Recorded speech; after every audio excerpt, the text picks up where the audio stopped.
In a race against time and terrifying aliens, a small crew battles for survival aboard a doomed space station.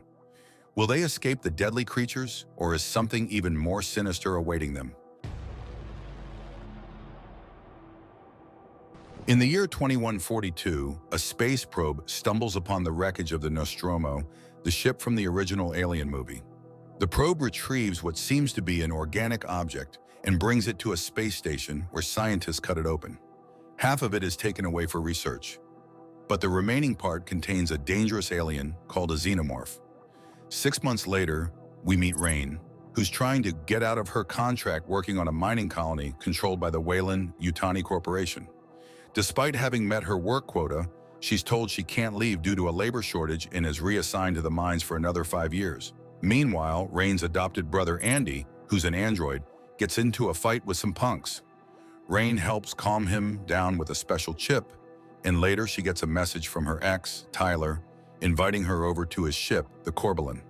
Tyler, along with his family, tells Rain about a derelict spaceship drifting near the colony with hypersleep chambers they plan to salvage in hopes of escaping the colony. They need Rain and Andy's help, as Andy can interface with the ship's systems. The Corbelan takes off amidst a storm, and they soon find the derelict ship, which turns out to be an entire space station named Renaissance. It's in a decaying orbit and will crash in 36 hours. Tyler reassures the group they'll be in and out in no time. Rain, unsure about the mission, asks Andy if he's okay with this, and he says he is, as his only directive is to make her happy. On the station, Tyler, Andy, and Tyler's cousin Bjorn manage to enter the ship through narrow passages, with gravity flicking on and off. They find the hypersleep pods, but realize there's not enough fuel for the 9-year journey to the nearest planet. Tyler ejects the pods to the Corbelan for pickup, while Bjorn's sister, Navarro, pilots the ship. While this is happening, Rain discovers Tyler's sister Kay is pregnant, and Kay asks her to keep it a secret. Back on the station, they explore further and hear a recording revealing that the station belongs to the Weyland-Yutani Corporation. The group stumbles upon a lab and nearly fall into a hole caused by a chemical spill. In the cryochamber, they try to retrieve fuel, but things go south fast when the chamber doors trap them inside, and the frozen alien facehuggers begin to thaw and wake up. Meanwhile, Rain and Navarro board the station to rescue the others. The girls help the guys by handing Andy a new module to open the door. However, the facehuggers start attacking. Bjorn manages to fight one off, but Tyler isn't so lucky, with a facehugger going for his face. Andy saves Tyler by killing the alien, and they manage to escape the chamber, but the facehuggers aren't far behind. They retreat to another room, but one facehugger manages to get through and attaches itself to Navarro. The group is now stuck in a dire situation. If they try to remove the alien by force, it'll kill her. Things are looking bleak.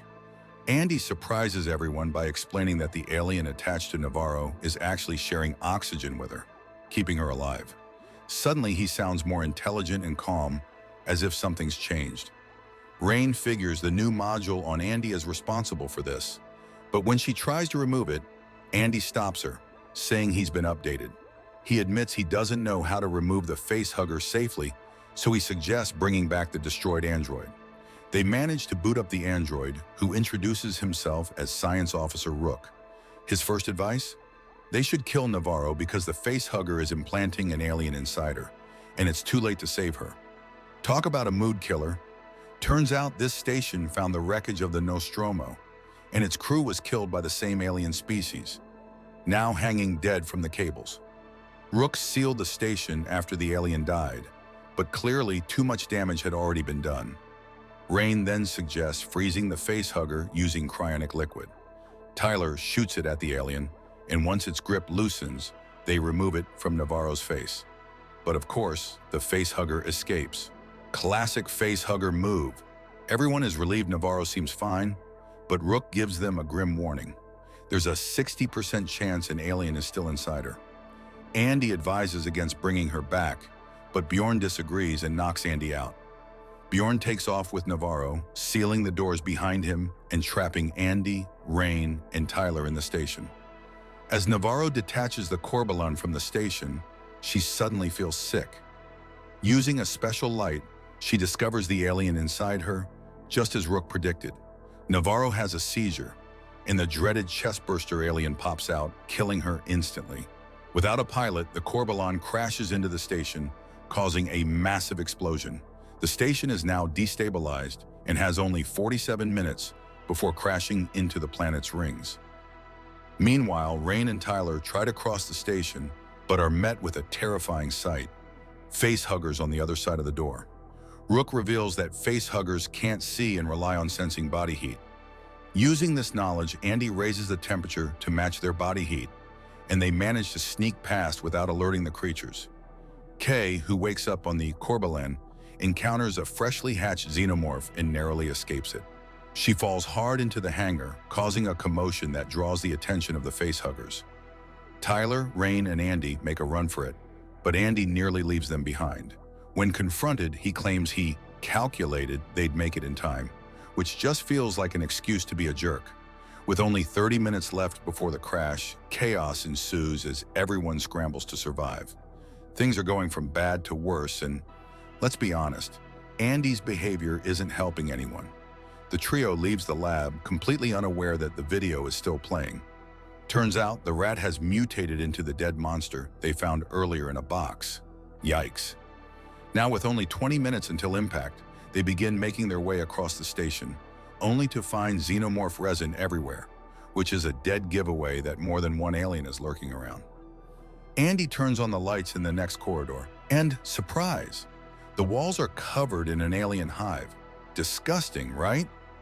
Understandably, Andy and Rain want to backtrack, but Tyler hears Kay's voice and, against all better judgment, runs into the hive. Rain follows and they find tons of cocoon bodies, Kay included. They manage to pull her out, and Andy points out she hasn't been implanted yet since there's no dead facehugger around her. Good news, right? Well, her pulse is weak, so Andy suggests a compound injection, but Rain, being cautious, says she'd rather try saving her by taking her to a cryochamber. Of course, that's when they hear a xenomorph screech and have to run. Things get worse. Another xenomorph shows up, and it goes after Rain. Tyler bravely jumps in the way, but gets stabbed. Ouch! The alien drags Tyler into the hive and kills him. Rain and Kay barely make it to the elevator in time, but Rain can't shake the thought of her brother.